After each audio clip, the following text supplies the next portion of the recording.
natalidad, fecundidad, un par de palabras de migración y muy brevemente tres diapositivas nada más sobre transición demográfica y sobre la ENDES, ¿no? Que es la Encuesta Nacional Demográfica y de Salud Familiar que hace el INEI aquí en el Perú. Respecto a la demografía, ya habíamos conversado la semana pasada que su estudio puede darse a través, ¿no?, o desde dos perspectivas. Un estado de la población, ¿no?, su estructura por edad, por sexo, la pirámide poblacional, indicadores que relaciona la dependencia de edad, la talla de la población a través de los censos, también su distribución espacial, que ahí no conversamos, pero es los temas de la urbanidad, oralidad de una población, y por otro lado la dinámica. Sobre la dinámica poblacional, la semana pasada conversamos sobre los indicadores de mortalidad, y hoy día vamos a hablar de los indicadores de natalidad, fecundidad, y algo muy pequeñito sobre migración. Entonces, empezamos con natalidad, fecundidad. La fecundidad es un término que hace referencia a esta reproducción de los seres humanos, ¿no?, desde el punto de vista de estudio de la demografía, que es una ciencia social. Como le comentaba al primer grupo, hay que tener cuidado con la traducción que podamos hacer de textos en inglés de demografía. Porque en inglés, el término que se emplea para señalar la fecundidad es fertility. Entonces, no lo vayamos a traducir como fertilidad. Entonces, tasa global de fertilidad, tasa de fertilidad por edad, no. En español, el término que empleamos es fecundidad. ¿Ya? Eso, tengan cuidado. Entonces, si bien la reproducción en los seres humanos tiene una base biológica, ¿no?, empezando una nueva vida a partir, ¿no?, de la fecundación, del óvulo por el espermatozoide, desde el punto de vista demográfico, ¿no?, que es una ciencia social, se estudia como una característica de estas poblaciones que lo que va a permitir esta fecundidad es garantizar la perpetuidad de la población, que la población no se extinga, porque si la fecundidad viene en descenso y cada vez menor, llegará un momento en que no habría ya seres humanos, si es que esa fuera la tendencia. Entonces, aquí esa diferenciación en los términos que hay que tener cuidado entre fecundidad y fertilidad. En español, el término fertilidad lo vamos a emplear para esta capacidad biológica que tenemos los seres humanos de reproducirnos. Y por ello, también como le comentaba al grupo anterior, hoy en día es más frecuente por el desarrollo de la tecnología, ¿no?, estas clínicas de fertilidad. Ustedes no escuchan clínicas de fecundidad. Se escuchan clínicas, servicios, ¿no?, de fertilidad. ¿Ya? La fecundidad es la capacidad reproductiva de una población. Pero hay una diferencia también entre fecundidad y natalidad, porque ambos términos hacen referencia a la reproducción en la población. ¿Dónde está esta diferencia? Natalidad tiene como denominador, tiene como grupo de referencia, al momento de hacer los cálculos, toda la población, el total de la población, la natalidad. La fecundidad tiene a las mujeres en edad fértil, a las mujeres, ¿no?, en capacidad reproductiva. Esa es la diferencia y lo vamos a ver ahora en la construcción de los indicadores.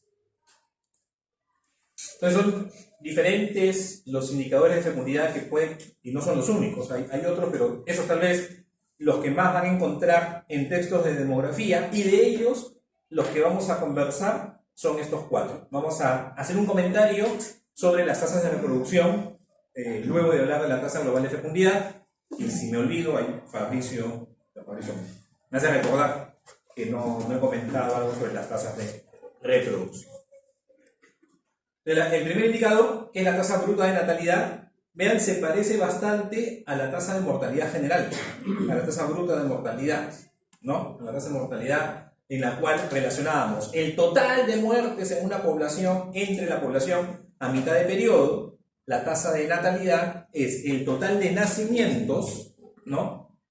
El total de nacimientos en el año Z entre la población que uno ha estimado para ese año. Y ustedes ya saben que la población para un año es la población a mitad del periodo, que es el 30 de junio. Y se expresa de la misma forma que la tasa de mortalidad por 1000 habitantes. Como tanto la tasa de natalidad y la tasa de mortalidad general se expresan por 1000 habitantes, podemos hacer una diferencia entre estos dos indicadores. Yo puedo tener la tasa de natalidad y restarle a la tasa de natalidad la tasa de mortalidad. Y esa diferencia, ¿cómo se llama? Crecimiento vegetativo, crecimiento natural. ¿Ya? En demografía, que se va a hacer crecimiento natural que no está incluyendo las migraciones. ¿Ya? Ese crecimiento natural es la tasa de natalidad menos la tasa de mortalidad. Ese crecimiento natural podría tener un valor negativo. Yo puedo tener un valor negativo en esa resta. ¿Sería posible? Sí. ¿O no es posible tener un valor negativo? Sí es posible tener un valor negativo. Sería un crecimiento negativo, ¿no? Sería un decrecimiento. El indicador no es crecimiento natural, crecimiento vegetativo, como ustedes han mencionado. ¿Cómo ha ido la tasa de natalidad en el Perú? Eso es a partir de unas proyecciones que uno puede encontrar en Google. Perú es la línea que está en rojo desde los años 60 del siglo pasado. Eso está al 2018, 2017. La proyección, vean, disminuyendo. En el año 60 del siglo XX, por cada 1000 personas, o sea, en el Perú, de 1000 peruanos del año 1960, 47, casi 47, o aproximadamente 47, nacieron ese año, ¿no? Fueron nacidos de ese año, de cada 1000. Un montón de 1000, 47. De 100, casi 5 eran nacidos, ¿no? Si aquí tenemos 50, es como de estos 50, 2,5 de ustedes nacieron el año 60. O sea, para que tengan una idea de las proporciones, de la magnitud de los nacimientos que había en ese momento. Esto ha ido disminuyendo y para el 2017 en Perú la tasa de natalidad era un poco menos de 20, ¿no? Aproximadamente 18, por ahí, ¿no? Entonces ya no eran 47 por cada 1000 personas, ¿no? Eran las que nacían, sino solamente 18. Pero es una tendencia mundial.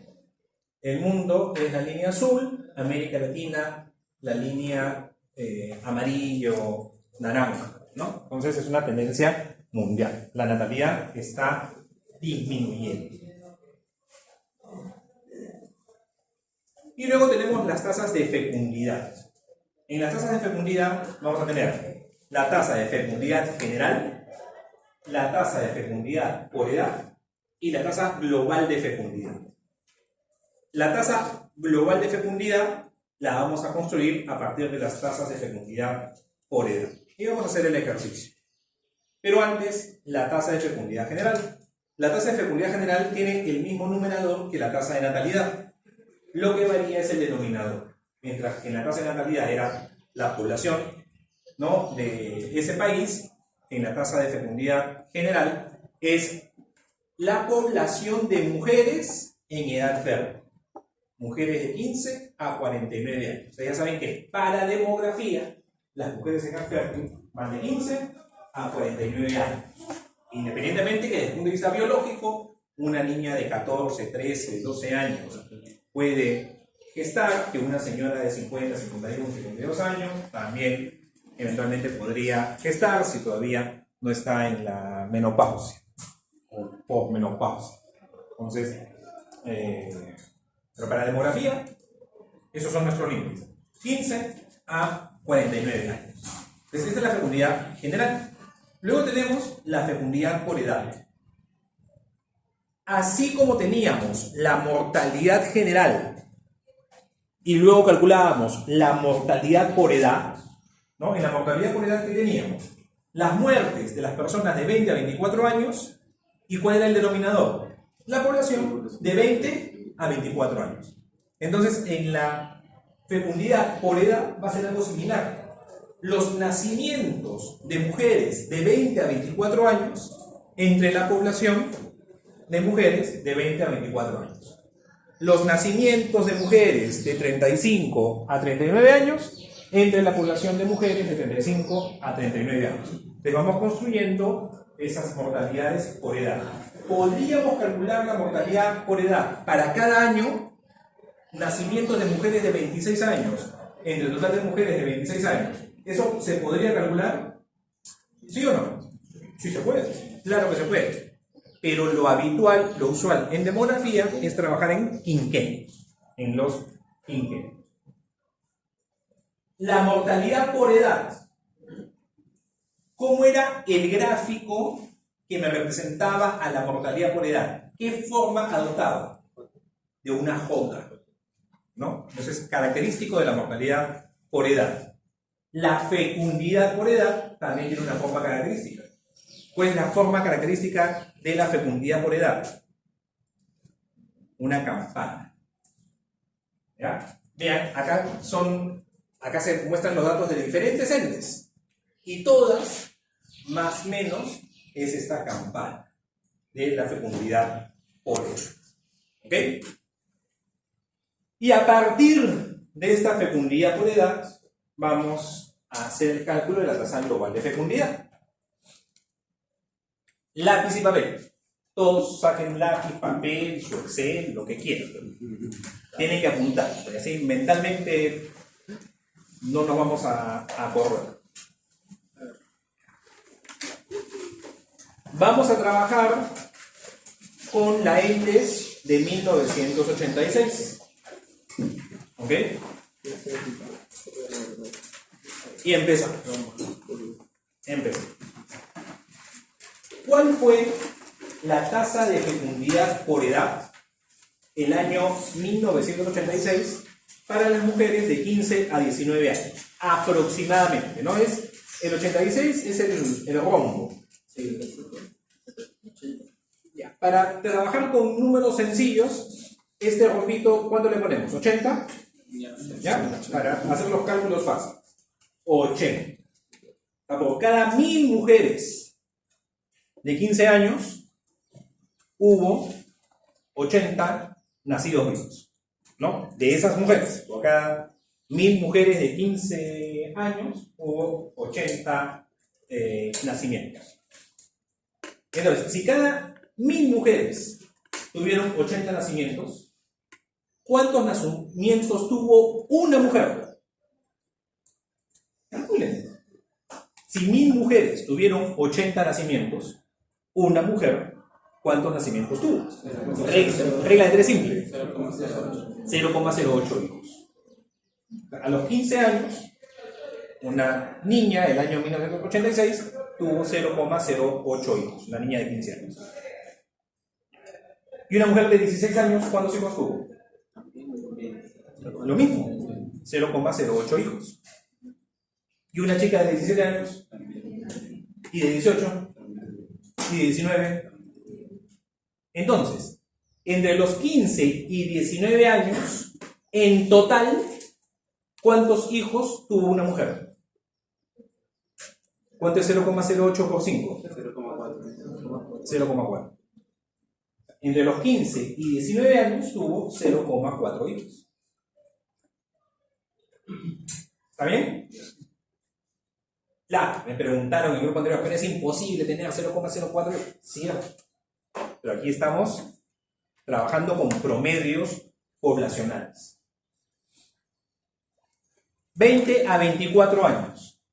¿Cuál fue la tasa de fecundidad por edad en el grupo de 20 a 24 años el año 86? Es este de aquí. Más o menos, ¿qué valor le ponemos? 185. Pero para hacerlo fácil, 180. Sí, 180, para hacerlo fácil. Entonces, 1000 mujeres de 20 a 24 años tuvieron 180 hijos. Por cada 1000 mujeres de 20 años, 180 hijos. Entonces, una mujer de 20 años, ¿cuántos hijos tuvo? 0,18. ¿Y una mujer de 21 años, cuántos hijos tuvo? 0,18. ¿Y la de 22? ¿Y la de 23? ¿Y la de 24? 0,18. Entonces, entre 20 y 24 años, ¿cuántos hijos tuvo esa señora? 0,9. ¿Y de dónde salió ese 0,9? 0,18 por 5. ¿Está bien? Aquí multiplicamos 0,8 por 5. Aquí hemos multiplicado 1,8 o 0,18, perdón, por 5.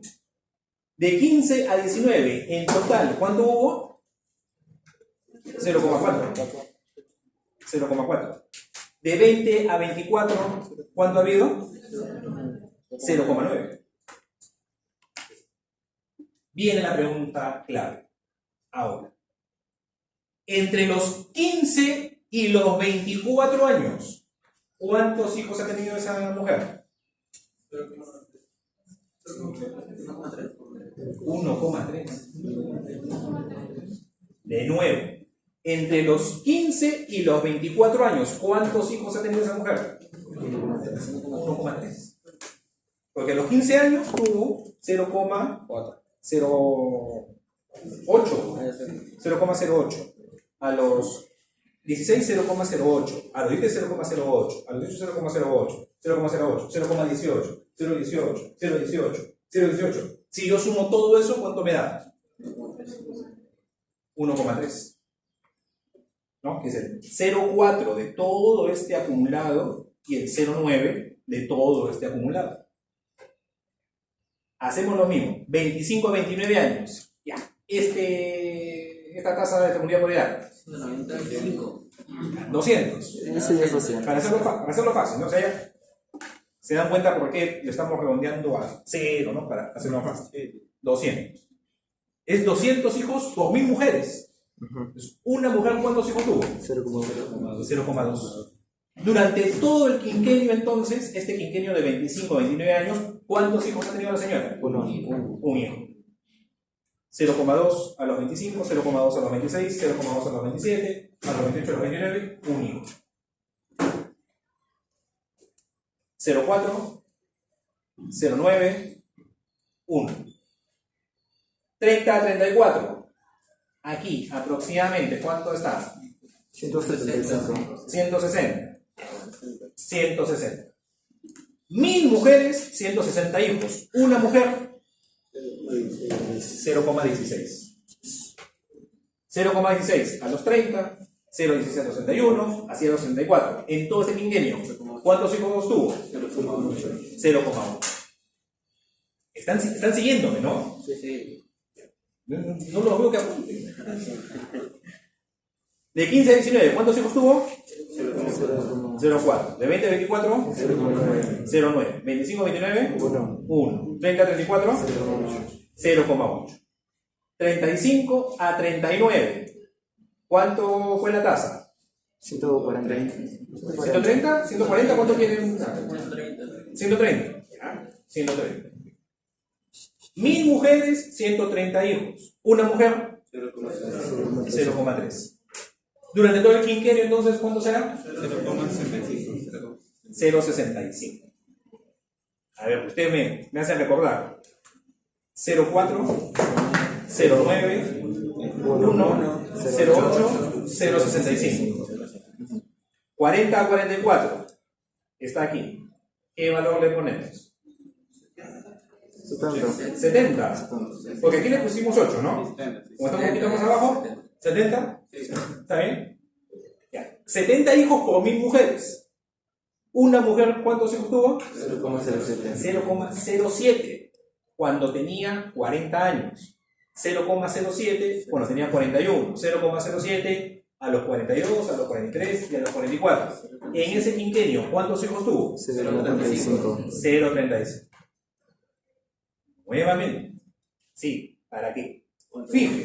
0,4, 0,9, 1, 0,8, 0,65, 0,35. Y el último quinquenio, 45-49. ¿Qué valor le ponemos? 5. 20. 20. Bueno, pero. Si son 20 nacimientos en 1000, ¿No es el rombo? ya. Son 20 nacimientos en 1000. Una mujer, ¿cuántos nacimientos tuvo? 0,02 a los 45, 0,02 a los 46, a los 47, 48, a los 49. Entonces, en ese quinquenio, ¿cuántos hijos tuvo esa señora? 0,1. Ah, 0,4, 0,9, 1, 0,8, 0,65, 0,35, 0,1. Si suman todas estas cantidades, ¿qué valor tienen?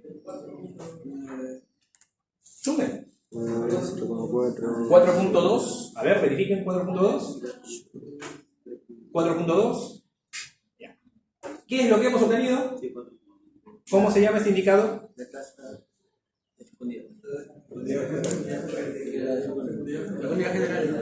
No, no es la tasa de fecundidad general. No, tampoco. Ya esta suma, ¿qué es? Tasa global de fecundidad. La tasa global de fecundidad. Y por eso la tasa global de fecundidad es la suma de las tasas multiplicadas por 5. Es lo que hemos hecho. Ya, esta fórmula fea es lo que hemos hecho.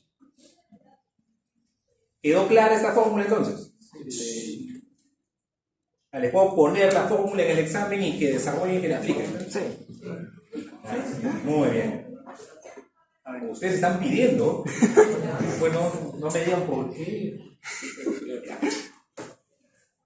Entonces, ese 4,2, vean, ese 4,2 no tiene unidades.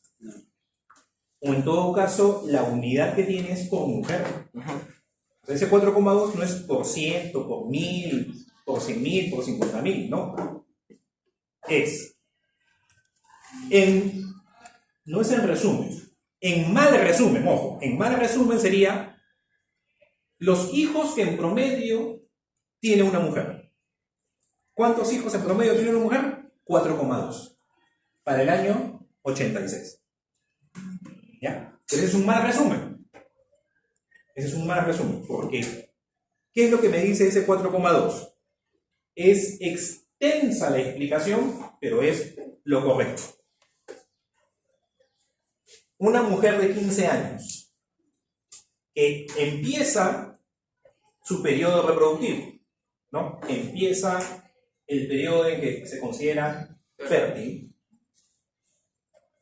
Si se mantienen las tasas de fecundidad por edad de ese año 1986 y esta niña de 15 años, que en 1986 tenía 15 años, durante su vida reproductiva se le aplican las tasas por fecundidad por edad de ese año 86, se va a esperar que al final de su vida reproductiva, ¿cuántos hijos tenga? 4,2. Esa es la tasa global de fecundidad. No son los hijos que tiene la mujer, es los hijos que se espera va a tener la mujer si es que se mantienen constantes estas tasas. De los indicadores que hemos visto, esta interpretación, ¿a cuál de los indicadores se parece? Esperanza de nacer. Esperanza de vida al nacer. La esperanza de vida al nacer, ¿qué dice?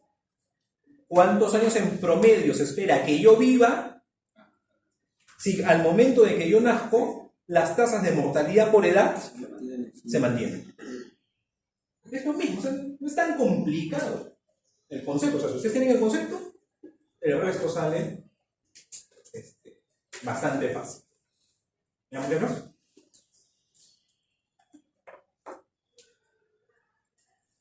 Entonces, y lo vamos a leer, ¿no? La tasa global de fecundidad se interpreta como el número de hijos que, en promedio, tendría cada mujer de una cohorte hipotética de mujeres no expuestas a riesgos de muerte desde el inicio hasta el fin del periodo fértil y que, a partir del momento en que se inicia la reproducción, tuviera sus hijos de acuerdo a las tasas de fecundidad por edad de la población en estudio. ¿Ya? Entonces, ahora, este texto complicado, ¿se entiende? Sí. ¿Ya? Eso es la tasa global de fecundidad. Y por eso se obtiene sumando las tasas de fecundidad por edad. Y multiplicamos por 5, porque usualmente se expresa por 5. ¿Cuánto fue nuestro resultado? 4,2. Y vean lo que dice el INEI. Fue 4,3. No estuvimos mal. Por ahí. Claro, es que no hemos trabajado con el dato exacto. Aquí se asignó 80, creo que aquí fue 180, acá 200, 160, en esta fue 120, acá 70 creo que se puso, y acá 20. ¿No? O sea, no ha sido exactamente igual. Pero si ustedes hacen con estas tasas, debería darles un dato cercano. A veces por redondeos, ¿no? Lo mismo y pueden hacer el ejercicio con todos estos datos. ¿Qué es lo que ha ido pasando con la tasa global de fecundidad en el Perú? Ha ido disminuyendo. Y ahí entran los otros indicadores que no vamos a ver diapositivas, que no vamos a poner fórmula, pero dije que si me olvidaba, Fabricio me hacía recordar, pero como me he acordado, ya Fabricio no tiene que comentarme, las tasas de reproducción. ¿Ya? Como también le decía al otro grupo. Hace 15 años, hace 20 años, el comentario que voy a hacer ahorita, lo hacía sin problema y no pasaba nada, ¿no? Ahora hago el comentario y ya me cancelan, No va a pasar nada. hacen Estamos en confianza. se encadenan, tachen al profesor. Igual me arriesgo, le voy a hacer el comentario. Pero así subrayando, no, con mucho miedo, con que sin miedo. Pero diciendo, recalcando que esto es una broma. Ahora, para hacer así una broma, un chiste, uno tiene que hacer una introducción, ¿no? Para que no haya problemas. Para la humanidad, para la especie humana, para el Homo sapiens sapiens, ¿quién es más importante? ¿El hombre o la mujer? La mujer. La mujer, pues obvio, ¿no? Porque quedan así las respuestas han sido todas típicas. La mujer. Entonces, la tasa de reproducción, ¿qué creen que será? Si la tasa bruta, perdón, la tasa global de fecundidad, la tasa global de fecundidad es cuántos hijos tiene una mujer en total. La tasa de reproducción, ¿qué será? No. ¿Cuántas hijas tiene una mujer? La tasa de reproducción, vamos a regresar. Las tasas de reproducción lo que determinan es cuántas hijas tiene una mujer. La tasa global de fecundidad es cuántos hijos en total, ¿no? Niños, niñas, en total tiene una mujer. La tasa de reproducción es cuántas hijas tiene una mujer. ¿Y cuál es el punto crítico de la tasa de reproducción? O sea, para que la especie se perpetúe, ¿cuánto debería de ser la tasa de reproducción? Por lo menos 1. O sea, cada mujer tendría que tener una hija para, en promedio, estamos hablando en promedio, ¿no? Para que la especie se perpetúe. Si es más de 1, crece la población. Y si es menos de 1, disminuye, porque cada vez va a haber menos mujeres. ¿No? Entonces, la tasa de reproducción evalúa cuántas hijas tiene una mujer.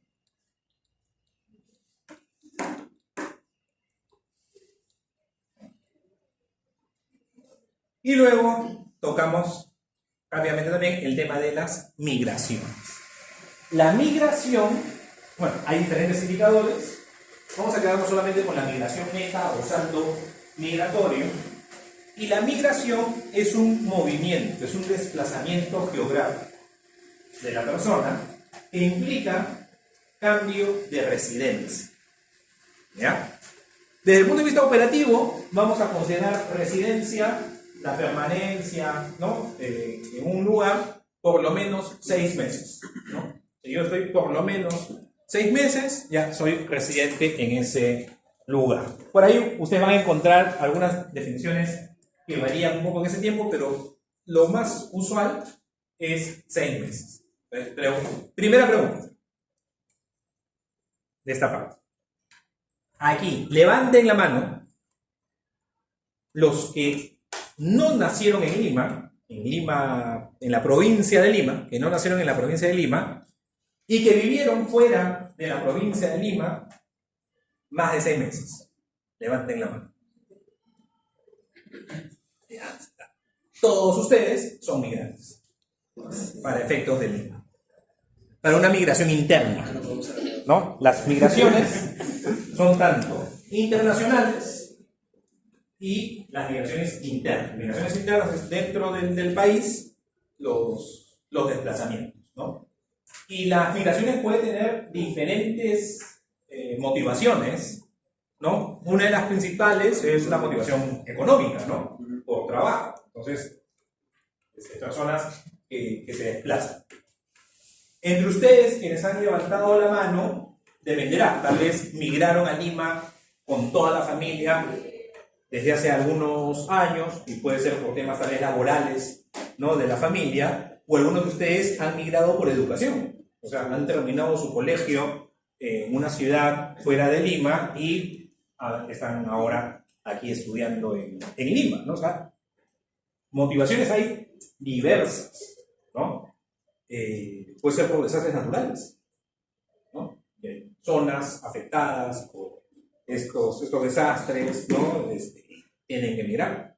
O la violencia. En la época más fuerte que tuvimos del terrorismo, ¿no? Donde los terroristas pues entraban y asesinaban a todo el mundo, muchas localidades, pueblos, principalmente en la sierra, pues su población migró a las ciudades, ¿no? Huyendo de todos los actos terroristas, ¿no? Sendero Luminoso, en la realidad, que ustedes conocen. Entonces, las motivaciones de la migración son diversas. Algunos de ustedes van a ser migrantes internacionales, porque van a querer hacer su especialidad en el extranjero, ¿no? Y viajarán a Estados Unidos, a Brasil, a Europa, y van a hacer su especialidad, y van a ser migrantes. Entonces, esta migración, el término clave es cambio del lugar de residencia, ¿no? Y a veces hacen preguntas difíciles ustedes, ¿no? En el grupo anterior no me lo han planteado, pero alguna vez surgen las dudas. Y ahí yo también no tengo la respuesta así. Pero a veces me dicen, ¿y el que trabaja en una mina, que está 15 días en la mina y 15 días en su casa, es migrante, no es migrante? Yo no lo consideraría migrante, porque finalmente, si bien tiene un movimiento permanente, su residencia es acá en Lima, ¿no? O sea, ¿cómo sería un aviador, ¿no? Un piloto de avión comercial, ¿no? Las personas que trabajan, ¿no? De aeromosas, ¿no? De asistentes, ¿no? Serían migrantes permanentes, ¿no? O sea, igual tienen una residencia, pero están en constante movimiento. Ahora, dentro de la población, pues es un grupo pequeñito. Este mapa es interesante porque muestra los flujos migratorios internacionales. Esto ya tiene algunos añitos, hasta el 2005, ¿no? Como le comentaba así, el grupo anterior, por ejemplo, acá no está reflejada la migración venezolana que ha habido ya en los últimos años, pero a nivel global, ya en los números grandes, las grandes áreas de atracción: América del Norte, Europa Occidental, el Golfo Pérsico, los países de Arabia, ¿no? Arabia Saudita, y bueno, países alrededor también, Japón, Australia, ¿no? Y las flechas, ¿no? Indican estos flujos migratorios, y el grosor de la flecha, la magnitud, ¿no? Entonces, vean, por ejemplo, a Estados Unidos, de México ¿no? Hay una gran migración de todo lo que es el Caribe, y comparado con estas estimaciones de América del Sur, mucho menor, ¿no? O sea, nosotros, nuestra percepción es que ¿cuánta gente se va a Estados Unidos, ¿no? Esa es nuestra percepción. Pero si vemos las cifras grandes, es más de México y del Caribe, y es algo casi, la palabra más adecuada es casi natural, digamos. O sea, es lo que se espera, porque la migración tiene, o sea, está relacionada con la distancia. Es más fácil migrar a un mexicano a Estados Unidos que a alguien que esté en la Patagonia, ¿no? Entonces, por eso es más frecuente. En Europa, vean, de Europa del Este, las migraciones a Europa Occidental, ¿no? O acá también de la zona Europa del Este, el Mediterráneo, ¿no? Hacia Europa Occidental, por proximidad. Inclusive, y vean, en este gráfico en particular, la migración a Europa, no hay una flecha importante que viene de América Latina. Y para nosotros no, pero hay un montón de gente que se va a España, en fin. No, pero a nivel global, esas son las zonas. Y hay dos espacios, dos áreas, bueno, hay tres, porque ahí también es bastante controlada, en Arabia Saudita, pero particularmente Canadá y Australia, ¿no? Que tienen una inmigración mucho más controlada. Australia, Nueva Zelanda también, pero particularmente Australia, es interesante. Ustedes deben de haber visto toda la publicidad que hay del gobierno australiano para que migren a Australia, ¿no? Pero, ¿qué característica tiene esa migración a Australia? Es una migración calificada, ¿no? Ahí dice, sí, vengan a Australia, pero con estos requisitos. Y una, entre comillas, ventaja que también tiene Australia, vean, rodeado, ¿cuál es la frontera de Australia? El agua, ¿no? Bueno, tiene sus fronteras, geopolíticamente, ¿no? Está establecidas sus fronteras, pero llegar a Australia no es que cruzo caminando, ¿no? No cruzo el muro. Entonces es más controlado. Y algo parecido pasa con Canadá. Porque si yo quisiera llegar a Canadá a pie, ¿cuál es la principal barrera? Pasar por Estados Unidos. Yo, mexicano, quiero llegar caminando a Canadá y primero tengo que pasar por Estados Unidos. Entonces, digamos, esta ubicación geográfica hace también que sus migraciones sean más controladas. El indicador de migración es el saldo migratorio o migración neta, que es la diferencia de los inmigrantes menos los emigrantes. Todos ustedes que han migrado, ¿no?, quienes levantaron la mano, son simultáneamente inmigrantes y emigrantes. Para el lugar de llegada son inmigrantes y para el lugar de salida son emigrantes. ¿Ya? La misma persona es inmigrante y emigrante.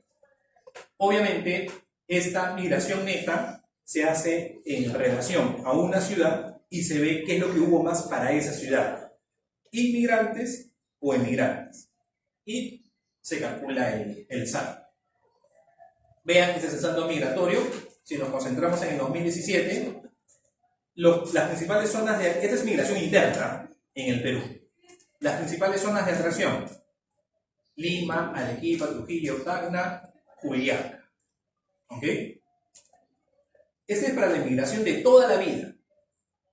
Migración de toda la vida. Vean esto. ¿Cuántos habitantes hay en Lima? Aproximadamente. ¿Cuántos habitantes hay en Lima? ¿10 millones? ¿9? ¿Cuántos quieren? ¿9 o 10? ¿Cuántos quieren? 10. Ya. 10 millones. Ya, entonces, imaginemos que en 2017 había 10 millones de habitantes de Lima. De los 10 millones de habitantes de Lima, casi 2 millones y medio no habían nacido en Lima. O sea, 1 de cada 4 habitantes de Lima no habían nacido en Lima, pero vivían en Lima. Habían venido de alguna otra parte del país. Es el principal centro de atracción en el Perú. Las otras zonas con mucho menor saldo positivo, bueno, Arequipa, Trujillo, Tacna, Juliaca. ¿Y cuáles eran las ciudades, ¿no? De donde habían salido más personas? De menos a más, en los que salieron más, ¿no? Huancavelica, Tarma, Chota, Cerro de Pasco y Iquitos, ¿no? Es la ciudad, ¿no? De donde habían salido más personas. Todo esto se construye a partir de la matriz de migración. Ya estos saldos migratorios se construyen con la matriz de migración que ya no hemos aquí presentado. Y ese es un mapita, ¿no? Donde los círculos azules son las zonas de mayor atracción, principalmente Lima, ¿no? Trujillo, Arequipa, bueno, ahí estaba Juliaca, ¿no? Hay varias zonas de atracción.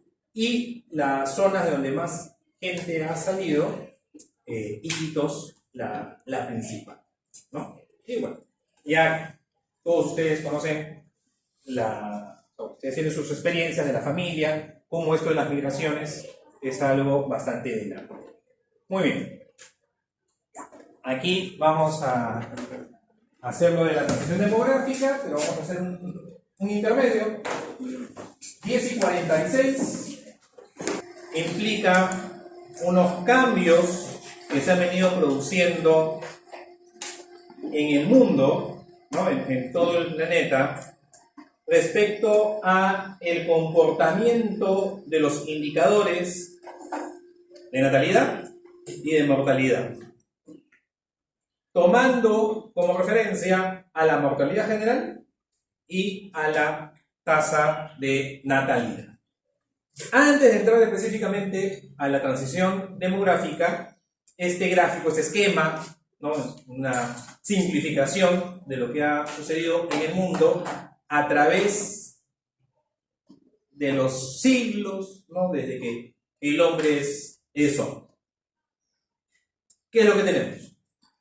Que durante miles de años, este gráfico está representado, no es acumulativo, es el número de personas que para un año determinado había sobre el planeta. ¿Ok? Entonces, este crecimiento de la población fue bastante lento y es a partir de los cambios sociales, ¿no? Producidos en parte, ¿no? La revolución industrial, la mejora en las condiciones de vida en los centros urbanos, en fin, que en Europa empieza a crecer la población. Un crecimiento inicialmente importante en el siglo XIX en Europa, que se acentúa en la primera mitad del siglo XX, con algunos cambios que venían ya desde el siglo XVIII, pero en el mundo, en general, es el siglo XX donde en números absolutos, hemos tenido el mayor crecimiento, particularmente la segunda mitad del siglo XX. Y se ha pasado aproximadamente, grosso modo, inicios del siglo XX, de un poco menos de 2.000 millones de habitantes sobre la Tierra, tal vez 1.700, 1.800 millones de habitantes sobre la Tierra, a terminar el siglo con casi 6.000 millones de habitantes en el planeta. ¿No? Un crecimiento nunca antes visto en la historia del hombre. Entonces, ¿qué cambios se fueron dando en el tiempo, pero relativamente en algunas décadas, ¿no? En un siglo, para que esto se dé?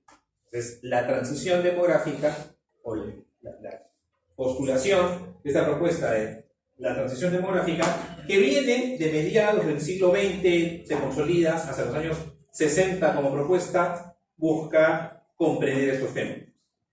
Lo que tenemos aquí son dos ejes, donde en el eje de las X, en las abscisas, está el tiempo. Y en el eje de las ordenadas en Y están las estadísticas, las tasas vitales, y vamos a ver básicamente las dos que les comento. La tasa de mortalidad y la tasa de natalidad. Natalidad en verde, mortalidad en azul. Entonces, ¿qué es lo que ha experimentado la humanidad a través de cientos, miles de años? Altas tasas de natalidad. Altísimas tasas de natalidad. Pero si teníamos altas tasas de natalidad, ¿por qué no hubo un crecimiento explosivo de la población en el mundo en los siglos anteriores? Porque hay una alta mortalidad. Entonces, si la natalidad es alta y la mortalidad es alta, entran en equilibrio. Y por lo tanto, ¿hay un crecimiento? No hay un crecimiento. Esta fluctuación en la mortalidad, lo que quiere representar es las grandes epidemias, los grandes desastres, las grandes guerras, ¿no? Que había momentos que superaba la mortalidad, incluso la natalidad. Pero en general, o sea, dentro de ese equilibrio, un poquito más la natalidad que la mortalidad, ¿no? Un poquito más, que refleja ese crecimiento a baja velocidad, pero crecimiento, en fin, a través de la historia. Esto es un esquema, ojo, esto es un esquema, no traten aquí de buscar exactitud, sino más bien la idea de por dónde iba la humanidad. Y llega un momento donde, pensando en el modelo europeo, por las condiciones de vida, mejora en el saneamiento, la mortalidad empieza a disminuir. Si la mortalidad empieza a disminuir y la natalidad todavía se mantiene en niveles elevados, ¿qué es lo que vamos a tener? Un crecimiento. Y ese crecimiento natural, que es la diferencia de la natalidad respecto a la mortalidad, se amplía. Hay una brecha mucho más grande. Entonces hay un periodo de crecimiento. Pero todo el mundo ha mejorado sus condiciones de vida. Aquí en Perú vivimos como en Noruega, como en Dinamarca, como en Finlandia, no sé, todos. Somos suecos que manejamos un Volvo todos. No, claro. Entonces, en el resto del mundo, ¿ya? Hablo América Latina, África, Asia, los países árabes, todos han tenido un desarrollo material, así como los países nórdicos, ¿no? Pero experimentamos esta disminución de la mortalidad. En el siglo XX, ¿no? Y eso sí es un ser humano, ¿no? En general, ¿no? Nosotros siempre nos subimos, ¿no? al coche, nos subimos al carro de las buenas cosas, ¿no? Entonces, cuando un atleta fenomenal bate un récord, el ser humano logró esto. Pero cuando alguien hace una guerra, no, ese desgraciado fue, ¿no? En lo malo no nos subimos, solo en lo bueno. Hubieron desarrollos que vamos a usar el término tecnología sanitaria que permitió esta disminución en la mortalidad.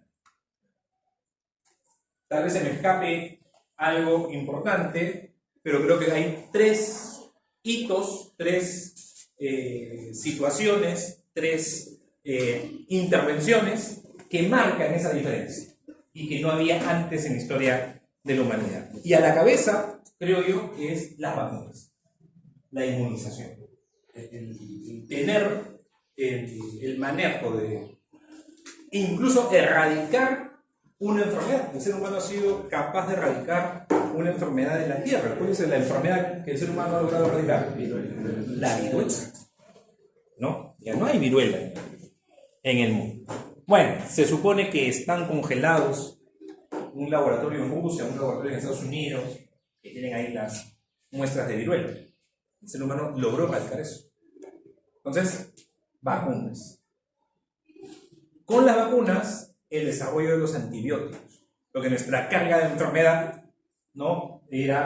Sigue siendo, pero digamos, era principalmente por enfermedades infecciosas. Ustedes lo van a enfrentar como médicos, o sea, ya lo estamos viviendo y para ustedes va a ser, pero un problema gigante es el de la resistencia a los antibióticos, ¿no? Es una cosa, pero tremenda, pero esos antibióticos han permitido disminuir la mortalidad. Y un elemento que queda por ahí un tanto medio olvidado, no reconocido, ahora nos parece algo tan obvio, es el manejo de las diarreas, ¿no? La rehidratación, ¿no? O sea, antes un niñito, 2 años, año y medio, tenía una diarrea y podía fallecer por la diarrea. Entonces, el manejo de las enfermedades diarreicas pues, ha mejorado mucho la esperanza de vida y disminuido la mortalidad. Aparte de muchas otras situaciones. Y vean, de lo que he comentado, orientado básicamente a esa población infantil, o sea, la mortalidad infantil era muy alta, o sea, estas tasas de mortalidad elevadas que se ven al inicio, en el periodo pretransicional, no era una mortalidad necesariamente porque las personas llegaban a viejitas y morían un montón de personas ancianas, no, era porque desde jóvenes se moría. Algunas estimaciones, eso siempre hay que, digamos, manejarlo con cuidado, pero igual nos sirve como guía, pues dicen que en la época de los griegos, ¿no? Del siglo de Pericles, ¿no? Ahí, siglo V antes de Cristo, alrededor, ¿no? La esperanza de vida, como promedio, estaba entre los 20 y 30 años. Esa era la esperanza de vida en promedio, o sea, no quita que había ancianos. Pero ¿por qué el promedio era tan bajo?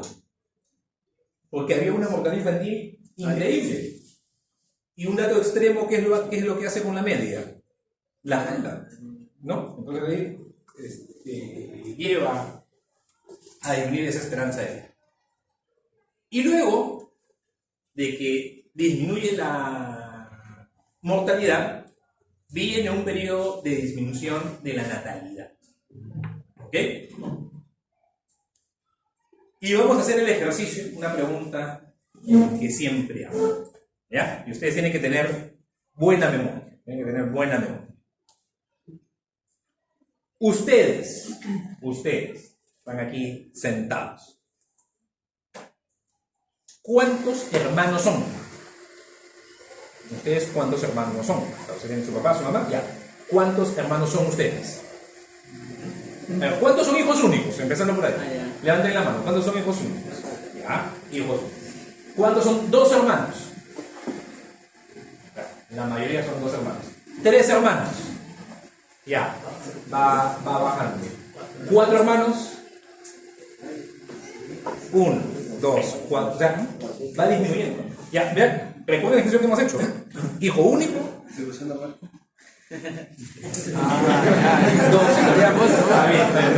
La estadística está incorporada. Se ha logrado el objetivo del curso, ¿no? La mayoría, la moda fue 2 hermanos. O sea, son ustedes y su hermano. O hermano, ¿no? La mayoría. Ya, menos 3, cuando se preguntó por 4, 2 casos nomás acá en el salón. Ya. Ahora piensen en sus papás. Sus papás. ¿Cuántos de sus papás, inclusive ya sea papá o mamá, vamos a hacer eso, fueron hijo único? Un caso, 2. El papá o mamá fue uno, nada más.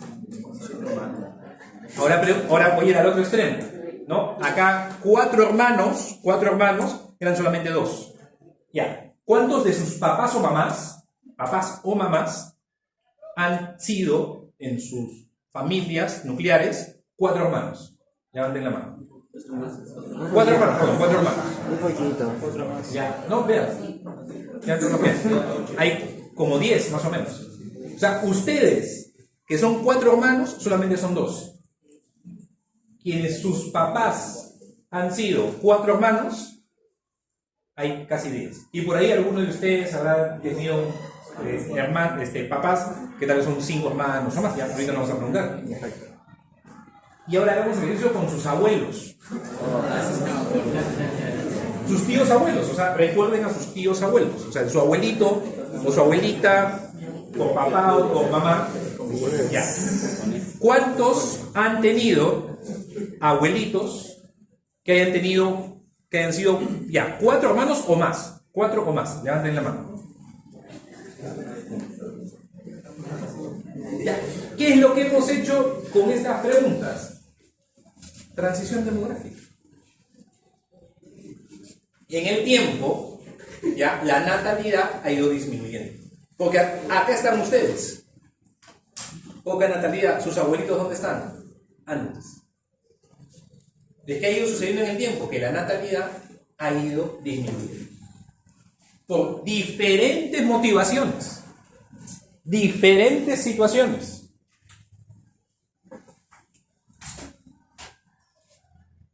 Otra pregunta relacionada a esta evolución. Sus papás. No, replanteo la pregunta. A la edad que ustedes tienen, ¿sus papás ya estaban casados? En algunos de ustedes tal vez estaban casados, tal vez ya tenían hijos. Algunos de sus papás. Mis abuelitos sí. ¿No? Sí. Ustedes, la mayoría, ni siquiera piensan en tener hijos.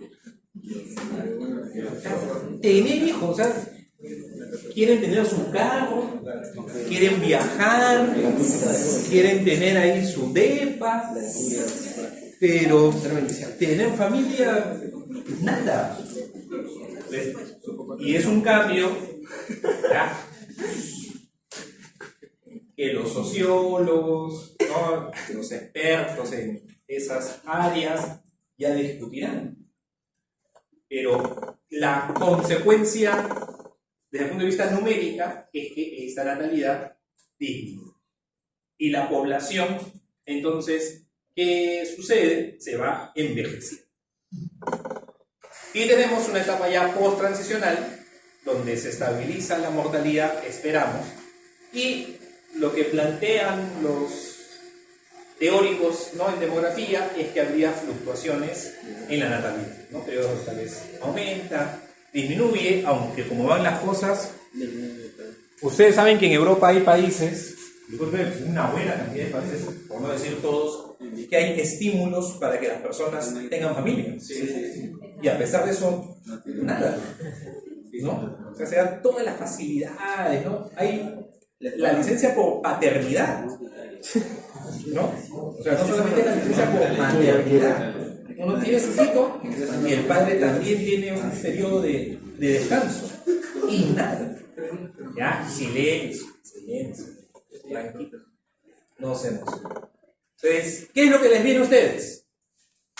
Esta es la población mundial. Esto no está como proporción. Esto está en cifras absolutas, ¿no? Por eso, hacia el año 2000, más o menos los 6.000 millones de habitantes. Pero el orden de las poblaciones ha variado y nos vamos a detener en las personas mayores de 65 años. Mediados del siglo XX, las personas de 65 a más años eran el grupo poblacional en proporción, ¿no?, con la menor representación, ¿no?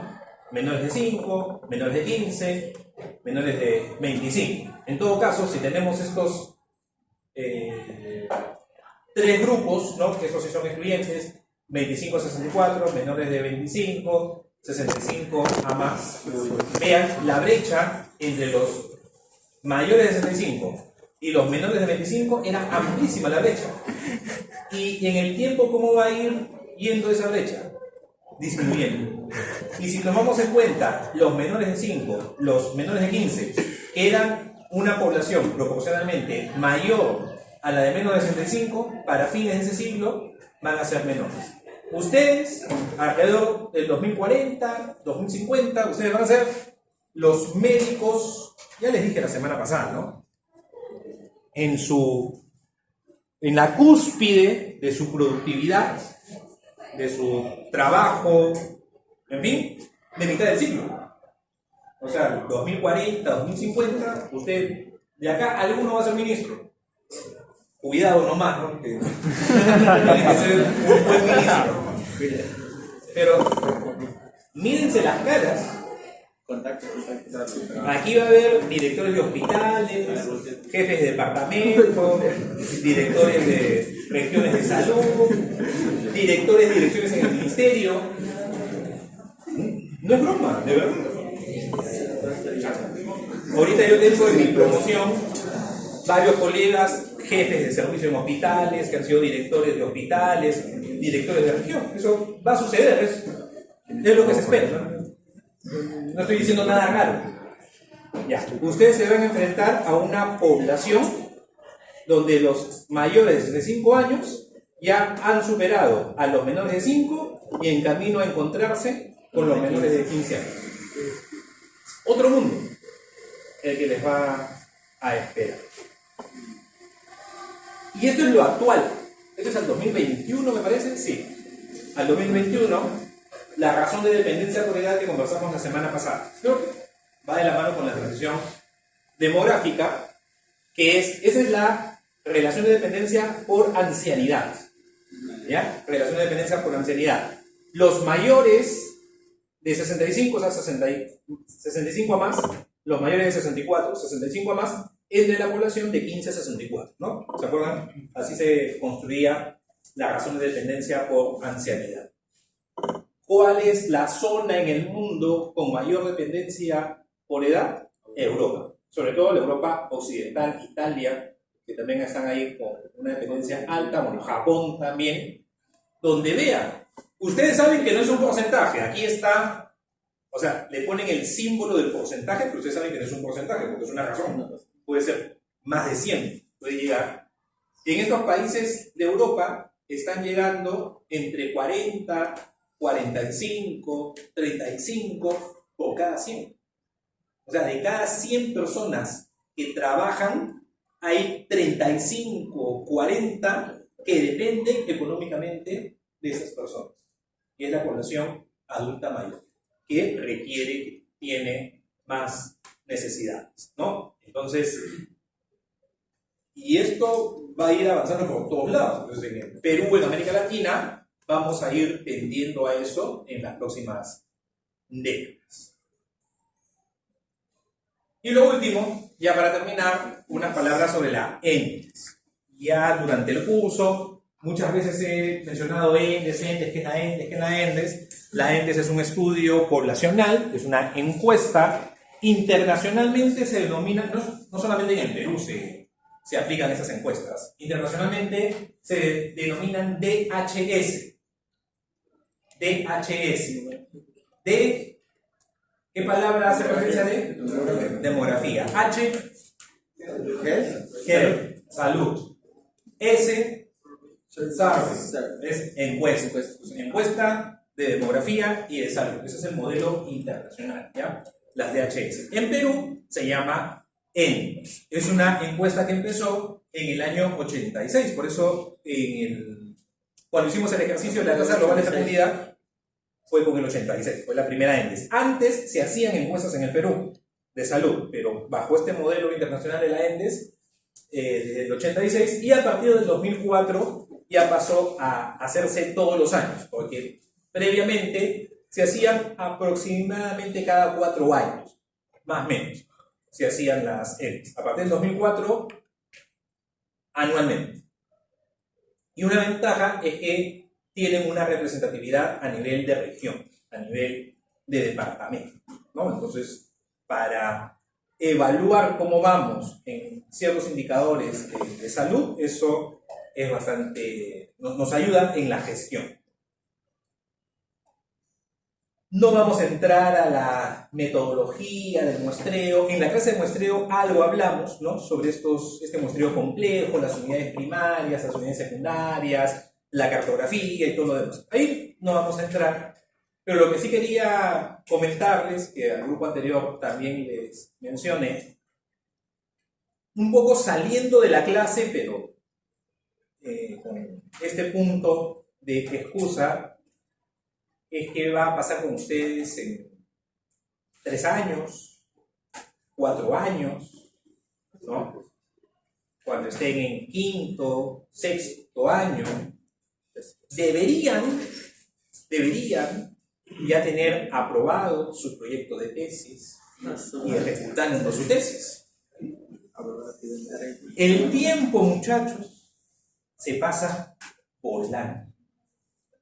Como comentamos la clase de la semana pasada, hace poquito, hace una nada, ustedes estaban viendo High Five y los Backyardigans. Hace un ratito. ¿Ya? Y el tiempo no se detiene. ¿Ya? Entonces, en un pestañear van a tener que hacer su tesis. Los internos que terminaron el año pasado o inicios de este año, porque el internado, como ustedes saben, por la pandemia fue un tanto irregular, entonces algunos han terminado el internado recién en enero, febrero de este año, no han hecho el CERUMS de primera mitad del año, porque no tenían su tesis. Esa es la verdad.